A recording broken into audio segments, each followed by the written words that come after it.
Brexit trade talks are ongoing as the EU remains desperate to keep access to UK waters, and an expert has highlighted that one country is preparing for devastation.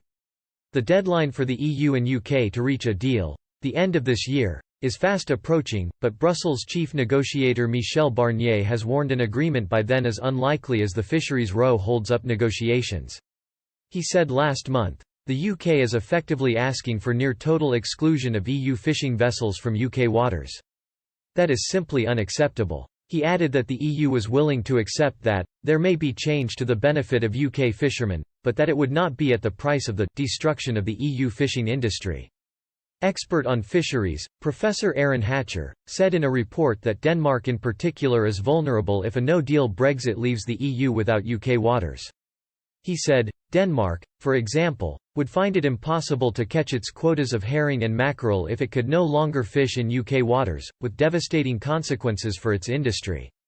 This is why the EU is determined that the current level of access be maintained, and it has stated this quite clearly. In his report, Professor Hatcher also warns that UK fishermen could feel let down by the end of the Brexit trade talks. He argued that Prime Minister Boris Johnson will ultimately prioritise access to European markets, as over 70% of fisheries exports goes to the EU.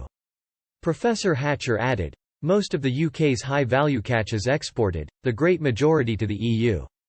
Tariff-free trade in fish with the EU is therefore vital for the UK fishing industry." While the industry has continually sought and been given reassurances from the government that access to markets and access to resources will not be linked, in practice they almost certainly will be.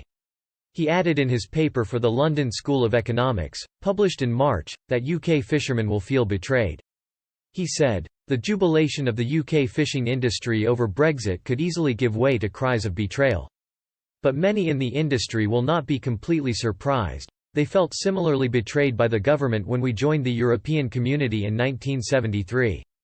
Denmark is one of many EU countries whose coastal towns rely partly on UK waters to keep their businesses afloat, but will lose access to these crucial grounds if Mr. Johnson and his colleagues get their way.